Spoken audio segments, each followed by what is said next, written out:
신명기 22장이죠. 22장 1절에서 12절까지 하겠습니다.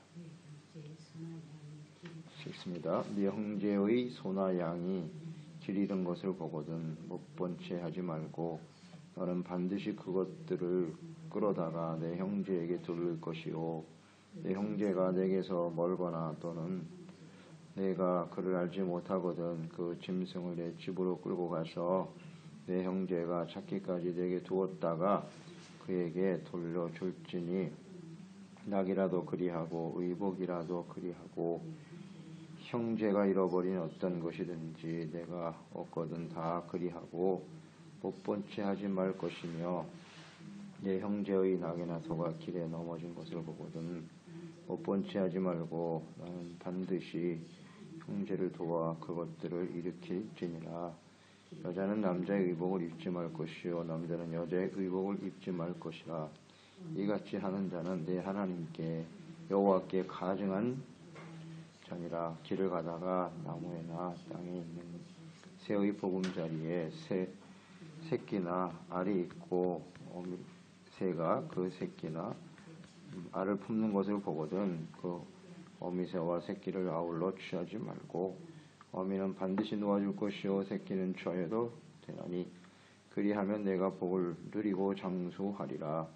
내가 새 집을 지을 때에 지붕에 난간을 만들어 사람이 떨어지지 않게 하라. 그 비가 내 집에 돌아갈까 하노라. 내 포도원에 두 종자를 섞어 뿌리지 말라. 그리하면 내 뿌린 씨의 열매와 포도원의 소산을 다 빼앗길까 하노라.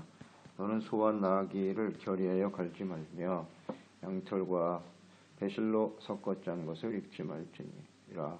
너희는 너희가 입는 겉옷에 내 귀에 술을 만들지니라. 아멘. 자비와 순결을 실천하라.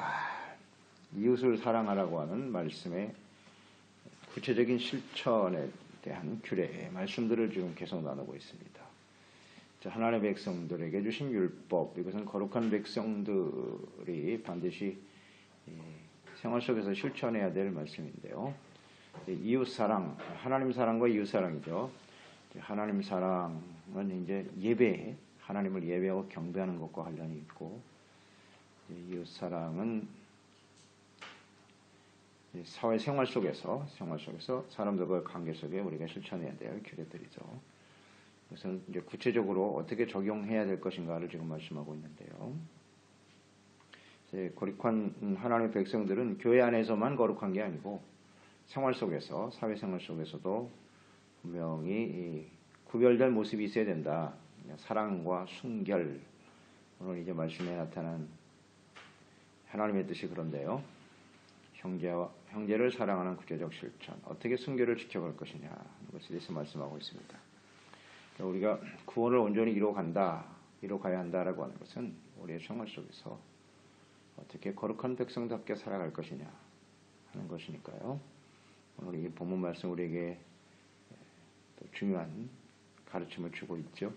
먼저 내 형제의 소나 양이 이렇게 시작하죠. 형제라는 말을 주님은 계속 강조하고 계십니다. 그러니까 이스라엘 공동체는 형제의식을 가지고 살아가야 하는 것이에요. 이스라엘. 그러니까 하나님의 자녀 백성들은 서로에 대해서 언제나 형제의식을 가지고 있어야 한다. 한 하나님 아버지를 섬기는 자녀들이다. 그것을 전제로 하고 있죠. 그러니까 오늘날도 우리가 그리스도 안에서 구원받은 우리 성도들은 형제의식을 가지고 살아야 된다는 거. 형제입니다. 형제. 오늘날은 이웃에 대한 태도가 또 이런 자세를 갖는 게 필요하다는 거예요. 우리 이웃도 형제와 같은 생각을 가지고, 주님께서는 이웃 사랑의 기준이 내 몸을 사랑하는 것처럼 이웃을 사랑하라 이렇게 말씀하셨으니까요. 내 몸, 뭐 형제죠. 우리가 한 형제, 한 가족이다 하면 자기 몸과 같은 것인데, 이웃을 대할 때도 역시 가족을 대하듯 형제를 대하듯 그런 자세를 가져야 된다라고 말씀하고 계시죠. 그러니까 언제나 형제의식, 남이다 하는 생각은 하지 말고요. 형제다 이렇게 생각하는 거죠. 함께 살아가는, 함께 살아가야만 하는 공동체 의식이 대단히 중요한 것 같아요. 참, 오늘날은 이게 쉽지 않은 생각인데요. 거룩한 백성들은 분명한 그런 모습을 가지고 있어야 한다. 1절로 4절의 내용은 그 형제가 소, 양 혹은 나귀, 옷도 포함되어 있네요. 잃어버렸거나 혹은 넘어졌을 때 못 본 채 하지 말라는 겁니다.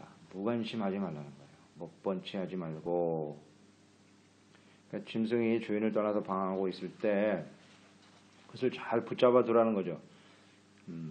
붙잡아서 그 주인에게로 돌려줘야 한다. 그리고 뭐 주인을 잘 모르는 경우에는 데리고 있다가 주인이 나타나면 넘겨주도록 하라. 이것은 뭐 소나 나귀를 위한 것이기보다는 그 짐승을 잃고 걱정하는 주인이죠. 이웃을 생각하는 태도겠죠. 그것을 나의 일처럼 여겨야 된다는 거죠. 내 것이 아니니까. 대부분 사람들은 나와 상관이 없으면 무관심하잖아요. 못 본 채 할 수가 있어요. 하나님의 백성들은 그래서는 안 된다는 거죠. 내가 만약 나의 입장으로 받아들이는 거죠. 내가 만약 소나 혹은 낙이나 양을 잃었다면 어떻게 할까? 주인의 마음을 생각하면서 못 본 채 하지 말고 잘 맡아서 넘겨주는 것이 필요하다. 형제나 이웃의 어려움에 대해서 무관심한 태도를 보이지 말아라. 근데 오늘날은 이것이 아주 극대화되어 있잖아요. 내일이 아니면 관심을 갖지 않는 그런 시대에 우리가 살고 있거든요. 그러니까 하나님의 백성들은 그래서는 안 된다. 그러니까 영적인 관심도 있어야 되고 또 뭐 물질적으로도 마찬가지고요. 영적으로 어려움 당하는 지체들을 위해서 진실한 마음으로 기도하고 권면하는 것이 필요할 것이고 어떻게 하면 도움을 줄까 하는 태도겠죠. 물질적으로도 역시 마찬가지. 도움을 줄 수 있는. 그러니까 어려움을 당하는 형제와 이웃의 문제를 언제나 나의 문제로 여기는 것이 필요하다. 그것이 이 말씀에 나타난 하나님의 뜻이네요. 무관심하지 말자. 무관심하지 말자. 뭐 작은 것부터 우리가 실천하면 되겠죠. 우리 그리스도인 몸된 교회 안에서 함께 주님을 섬기는 우리 성도들 간에는 그것이 꼭 실천되어져야 한다는 걸 생각합니다. 5절에 보면 남녀가 서로 옷을 바꿔 입는 일을 하지 말라는 것입니다. 남자는 여자 옷을, 여자는 남자의 옷을 입지 말아라. 옷은 뭐 비슷하죠. 요즘 남녀 구분이 이렇게 많이 분명하지가 않은데요. 그러니까 이것은 옷을 입는 어떤 방법에 대한 말씀이기보다는 남녀를 구별하여 지으신 하나님의 창조의 질서를 잘 지켜라. 그런 뜻이겠죠. 옷이라고 하는 것은 보통 신분을 의미하잖아요. 신분 혹은 정체성. 남자가 남자의 옷을 입으라는 얘기는 남자는 남자답게 살라는 거예요. 여자는 여자답게 살고 하나님이 지은 창조의 질서에 순응하는 것이 필요하다. 그런 뜻이죠. 이것이 지금 굉장히 모호한 상태로 흘러가는 것이 오늘날의 세대 아니겠어요? 남자가 여성화되고 여성이 남성화되어서 가는 이런 일들. 이것이 이제 잘못 발전하면 이제 동성애 같은 것으로 발전해 가는 거죠. 주님께서는 이것을 근본적으로 차단하시는 거예요. 하나님이 지으신 모습 그대로 살아라. 이게 거룩한 백성의 모습이다. 이것을 조심해야 됩니다. 뭐 요즘 여기 까르나발 하는 거 보세요. 전부 남자애들이 여자 옷 입고 다니죠. 이런 게 잘못된, 영적으로 잘못된 모습이거든요. 하나님께서 금하고 계시는데 왜 그런 옷을 입겠어요? 그 사람의 중심을 보는 거죠. 왜 그런 짓을 하나? 그냥 겉으로 모양으로 겉으로만 나타나는 모습은 아닐걸요? 그렇게 좀 모호한 상태로 마음 중심이 정체성 어떤에 대한 확신이 없는 거죠. 이게 전부 잘못되어져 가는 것을 우리가 볼 수가 있어요. 하나님은 중심을 보시는 거니까 남녀의 구분을 분명히 하라. 좋습니다. 질서를 지켜가는 일이죠. 그래서 하나님께서 남녀가 잘 세우신 목적이 일단은 이제 돕는 배필로 주신 것이고, 그래서 계속해서 이제 자녀들이, 후손들이 이 땅에 계속 퍼져야 되겠죠. 동성애 같은 것을 계속 인정하다 보면 자녀들이 계속해서 이어지지 못하겠죠. 끊어지는 겁니다. 그런 식으로 계속 흘러가면 하나님이 주신 그 질서가 깨어지는 것이고, 각자의 주어진 신분과 역할, 여기에 충실해야 된다, 이걸 생각해요. 남편과 아내로서 남편은 아내를 사랑하고 아내는 남편을 복종하고 순종하는 이 질서거든요. 이 질서를 잘 지키라는 거예요. 하나님이 세운 질서.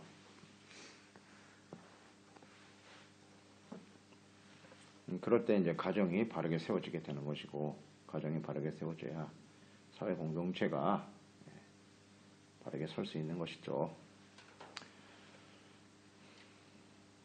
6절로 7절에 보면 새끼를 품고 있는 어미새를 발견했을 때 함께 취하지 말라고 되어 있네요. 새끼는 취해도 되지만 어미는 놓아 주어라. 또 다른 새끼를 계속 낳아야 되니까. 그러니까 하나님은 이렇게 계속 번성하게 하시는 것이 하나님의 뜻이거든요. 하나님의 질서. 하나님께서 이런 말씀까지도 하신 것은 이 동물 역시도 하나님께서 지으신 피조물이란 말이죠. 그런 관점에서 보는 것이 필요하다. 그러니까 작은 새의 새끼까지도 하나님은 이렇게 배려하고 계신단 말이죠. 관심을 갖고 계시는 분이시다. 그러니까 어미와 새를 함께 취하는 것. 어떻게 보면 좀 무자비하다고 보는 거예요, 하나님께서는. 이것도 무자비한 것이기 때문에 해서는 안 된다. 작은 미물에까지도 하나님께서는 자비심을 가져야 된다. 이것이 하나님의 거룩한 백성의 모습. 하나님의 입장에서, 천지만물을 창조하신 하나님의 입장에서 이 작은 새끼 하나가 얼마나 작겠어요. 그건 없어도 그만 있어도 그만인 것인데, 하나님의 관심을 갖고 계시는 것처럼 너희들도, 하나님의 자녀도 이 작은 것에 관심을, 약한 자, 지극히 아무것도 아닌 일 것 같은 이런 것까지도 관심을 가지고, 중요한 건 자비심이죠. 자비한 마음, 불쌍히 여기는 마음을 가지고 대하는 것이 맞다. 긍휼을 베풀어야 된다라고 말씀하시는 거예요. 예수님께서도 이 말씀을 하셨죠. 누가복음 12장 6절로 7절에 보면 참새 5마리가 2아사리온에 팔리는 것이 아니냐. 그러나 하나님 앞에서는 그 하나도 잊어버리시는 바 되지 아니하는 도다. 참새 1마리까지도 주님 관심 갖고 계시고, 너에게는 심지어 머리털까지도 다 쓰신 바 되었나니 두려워하지 말라. 너희는 많은 참새보다 귀하지 아니하냐. 그러니까 참새 1마리에도 관심을 두시는 하나님. 잘 생각하라는 겁니다. 자비심을 가지고 대하고 있는가? 그러니까 이런 생각을 해봐야죠. 참새 1마리에도 자비심을 가져야 될, 불쌍히 여기는 마음을 가져야 될 하나님의 백성이라면 사람들에게는 어떻게 하겠습니까? 참새 1마리도 불쌍히 여기는 마음을 가져야 됩니다. 사람들은 더더욱 불쌍히 여겨야 되겠죠? 자비한 마음을 가져야 되겠죠? 그런데 한번 생각해 보세요. 저는 나름대로 묵상을 하면서 그런 생각을 해봤어요. 동물을 불쌍히 여기는 마음을 갖는 것이 쉬울까? 사람들을 불쌍히 여기는 마음을 갖는 것이 쉬울까? 당연히 사람을 불쌍히 여겨야 되는 거 아니에요?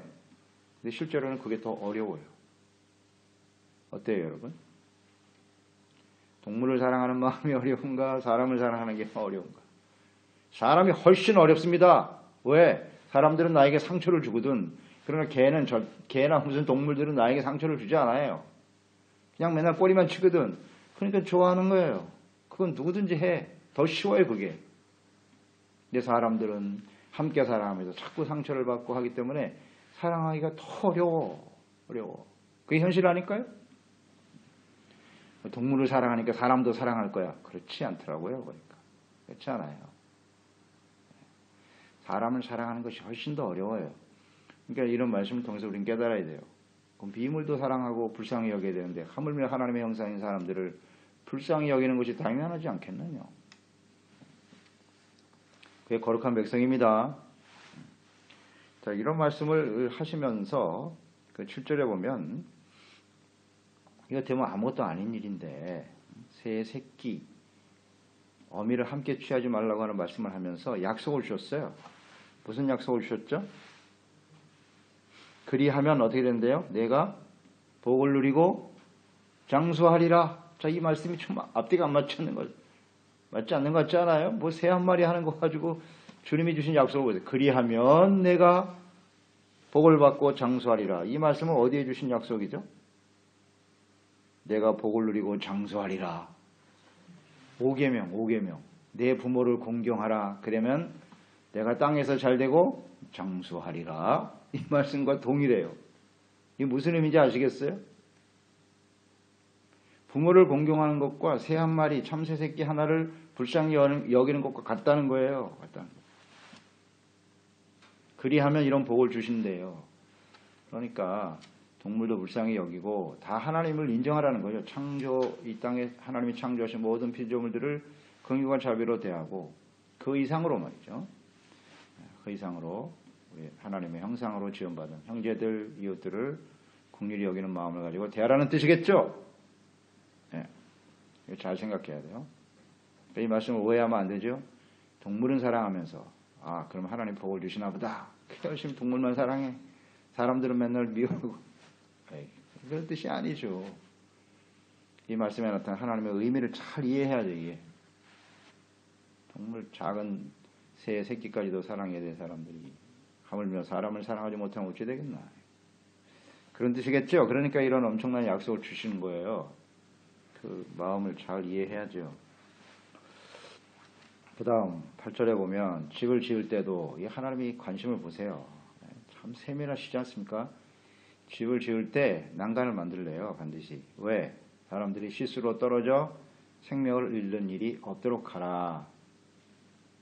주님은 집을 지는 데서 사람을 생각하잖아요. 사람의 생명을 소중히 여기시는 하나님. 거룩한 백성들은 무엇을 하든지 자신의 이익보다는 사람들의 안전과 유익을 생각하라는 거죠. 이거 정말 당연한 거 아니겠습니까? 지극히 당연한 것인데 실제로는 그렇지 못하죠. 건물 붕괴 사건, 우리가 흔하게 접하는 일 아니겠습니까? 네. 건물을 짓는다고 하는 것은 어떤 경제적인 이익을 얻기 위해서 짓는 거겠죠. 그러면 건물을 짓는 사람의 입장에서는 어디에 초점을 둬야 되는 거죠? 얼마나 우리가 건축비를 줄여서 이익을 얻을 것이냐 이런 생각을 하는 사람과 하나를 짓더라도 사람이 생명을 소중하게 여기고 안전하게 오래도록 튼튼한 건물을 지어야지 이 차이거든요. 이 차이. 그러나 대부분의 세상 사람들은 이익을 생각합니다. 최대한의 건축비를 줄여서 어떻게 하면 이 건물을 통해서 이익을 얻을 것인가. 세상 사람들은 그래요. 그럼 우린 그래서는 안 된다는 거죠. 거룩한 백성들은. 너무나 당연한 일인데요. 이것이 세상에서 우리의 갈등이거든요. 집을 짓는 문제뿐이겠습니까? 무슨 일이든지 그래요. 우리가 무슨 사업을 한다라고 했을 때도 그것이 나에게 어떤 유익이 될까 이걸 따지기 전에 어떻게 사람들에게 나와 함께하는 사람들에게 유익이 될 것인가 이런 생각을 해야 되지요. 되게 현실적이지 못하죠. 음식을 하나 만들어도 이걸 만들어서 먹는 사람들이 건강에 유익이 될까 안 될까 이런 생각을 해야지. 남이 해를 당하건 말건 나는 돈만 벌면 된다. 아이고 주여. 이게 세대의 모습이에요. 하나님이 없는 사람들은 그렇게 살죠. 이익만 생각하는 거예요. 이익만. 그러나 하나님의 백성은 사람들을 생각해야 된단 말이죠. 어떻게 사람들에게 유해한 것들을 만들어내냔 말이에요. 자기 형제나 가족이라면 그렇게 하겠습니까? 그렇지 않죠. 형제의식이 대단히 중요한 거예요. 자기 형제가 먹는 것을 그렇게 만들진 않을걸. 하나님의 백성들의 자세, 그것은 분명합니다. 언제나 사람들의 생명을 우선하고 안전을 우선하는 사람이 되어야겠죠. 너무나 당연한 일입니다. 그러나 그렇게 하는 것이 세상에서는 인정되지 않아요. 어리석고 미련하다고 하겠죠. 사업을 하는 것은 이익을 얻기 위한 것이지 경제적인 관념만 가지고 대하지 말고 사람을 생각하라. 그게 중요합니다. 거룩한 백성이에요. 9절로 12절의 내용은 영적 순결에 대한 말씀일 거예요. 그 의미를 잘 우리가 율법을 주시는 하나님의 뜻은 뭐 오늘날 율법이 다 지켜지지 않죠. 이것이 이제 하나님 예수님께서 완성하셨다라고 하는 의미인데 그 완성은 의미예요. 의미. 그 율법에 나타난 하나님의 의미와 정신은 계속되는 거예요. 지금도 변하지 않아요. 변하지 않습니다. 이것을 잘 생각해요. 씨앗을 뿌릴 때 혼합시키지 말라는 거죠. 자연 그대로의 것을 인위적으로 사람의 뜻으로 혼합해서는 안 된다는 뜻이고, 또 소와 나귀를 결의하여 밭을 가지 않도록 하라. 서로 특성이 다른 동물들이죠. 이런 다른 동물들을 함께 밭을 갈게 하면 균형을 이뤄요. 보폭도 다르고 성향이 다르기 때문에 밭을 제대로 갈 수가 없어요. 함께 하지 말라는 것이고, 결국 여기에 나타난 이 규례에 나타난 하나님의 뜻은 양털과 배실로 섞어 짠 것을 입지 말라. 역시 마찬가지요. 그러니까 이것은 순결을 의미하는 거죠. 혼합되지 말라는 겁니다. 혼합되지 말도록 하라. 생활 속에서 실천해 가는 거죠. 하나님의 마음, 뜻을 이해하란 말이죠. 그러니까 이방인들의 어떤 사상이나 생활을 하다 보면 이스라엘 백성들이 가나안 땅에 들어가면 그들과 함께 살 거 아니에요. 함께 살아가죠. 함께 살아가니까 그들이 어떤 풍속이나 습관이나 사상이나 이런 것들을 받아들여서는 안 된다는 거예요. 혼합시키지 말아라. 작은 생활 속에서 이런 걸 실천해 가라는 거죠. 혼합되지 않는 순수한 신앙을 생활 속에서 실천하라. 그런 뜻이죠. 이 의미를 알고 지켜야지. 의미를 알고. 왜 그렇게 하셨는가 하나님이. 하나님의 관심을 잘 보세요. 그러니까 오늘 시대도 마찬가지거든요. 세속화되지 말라는 뜻이에요. 우리가 세상에 살고 있는데 하나님께서 그 가운데서 우리를 건져내신 거 아니에요. 구별하여 구원하여 하나님의 자녀가 되게 하셨으니 세상에서 생각하는 세상의 풍속이나 습관들을 따르지 말라는 겁니다. 제발 섞지 말아라. 하나님의 말씀만이 순수하고 온전한 하나님의 뜻이고 진리잖아요. 그러니까 이거 섞지 말아야 된다는 거 다시 한번 생각합니다. 근데 우리는 지금 굉장히 이 어디서 혼합이 되냐? 우리 마음속에서 혼합이 되는 거거든요. 여기서 섞이는 거예요. 그러니까 우리의 마음이 그래서 순결해야 된다는 거예요. 마음이 청결한 자는 복이 있나니 저가 하나님을 볼 것이다.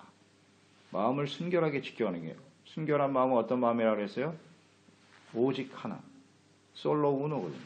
섞이지 말라는 거예요. 섞이면 그건 깨끗한 마음이 아니야. 오직 하나님 한 분만을 믿고 하나님을 사랑하고 여기에 대해서는 절대 안 돼. 우상 숭배 섞이는 거잖아요. 이게. 우상이 다른 건가요? 섞이는 거죠. 나의 생각과 세상에서의 삶이 여기서 섞여버리는 거죠. 이 끊임없는 갈등이죠. 사실은. 하나님과 재물을 겸하여 섬기는 거죠. 이렇게 두 손에 다 잡고 이런 게 혼합이거든. 오직 하나님 한 분만을 섬겨야 되는데 함께 잡고 혼합. 하나님이 제일 싫어해요. 혼합.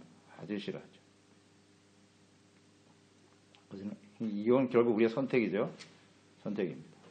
하나님을 따르든지 아니면 적당히 혼합시켜서 살아가든지. 근데 우리는 혼합을 좋아하잖아요. 혼합. 합리적이고 뭔가 이것이 함께 적당히 섞어서 생각하는 이게 옳지 않아요. 하나님 자녀와 백성들은 이제는 하나님이 우선이 되어지는 하나님만을 믿고 따르는 사람이 되어야 한다. 계속 강조하고 계시네요. 12절에 보면 겉옷에 내 귀에 술을 달고 다녀라. 이렇게 길게 술을 만들어서 달고 다녀라. 왜 그렇게 하셨을까요? 술을 달고 다니라는 것은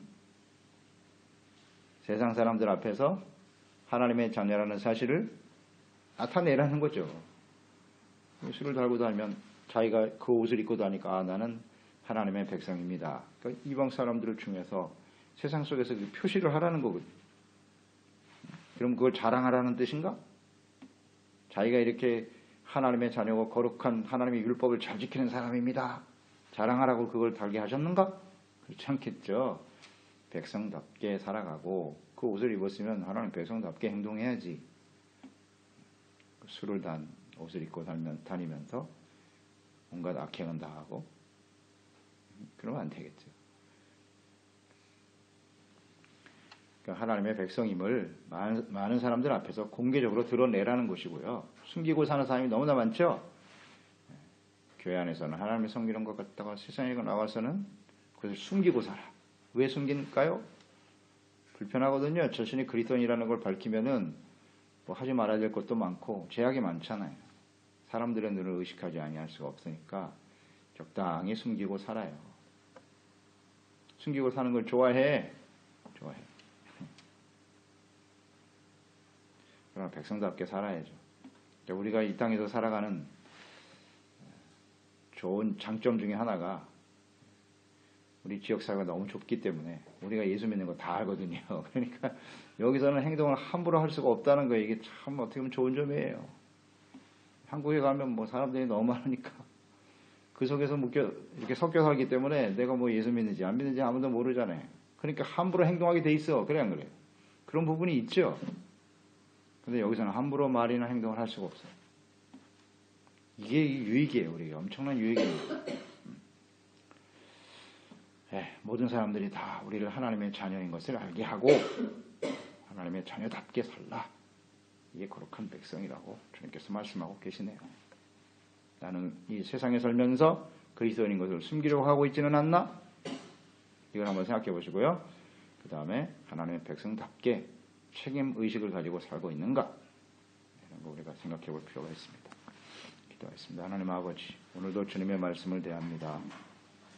이 말씀에 나타난 하나님의 뜻, 그렇습니다. 우리가 어떻게 이웃을 사랑할 것인가? 중요한 것은 일단 형제의식인 것 같아요. 남남이라고 생각하지 말고 우리와 함께 피를 나누는 형제와 같다. 여기서부터 출발하는 것입니다. 그래서 사랑의 마음은 작은 것에서부터 실천되어지는 것이다. 이렇게 말씀하고 계십니다. 작은 미물에 대한 자비심, 그들도 자비로 대한다면 하나님의 형상으로 지음받은 하나님의 자녀는 더욱더 사랑해야 되지 않겠습니까? 또 그리스도 안에서 구원받은 저희들은 더더욱 그렇겠죠. 하나님이 나를 사랑하실 뿐만 아니라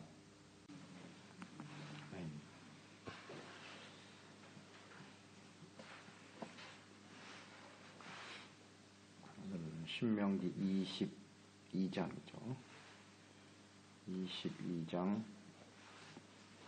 1절에서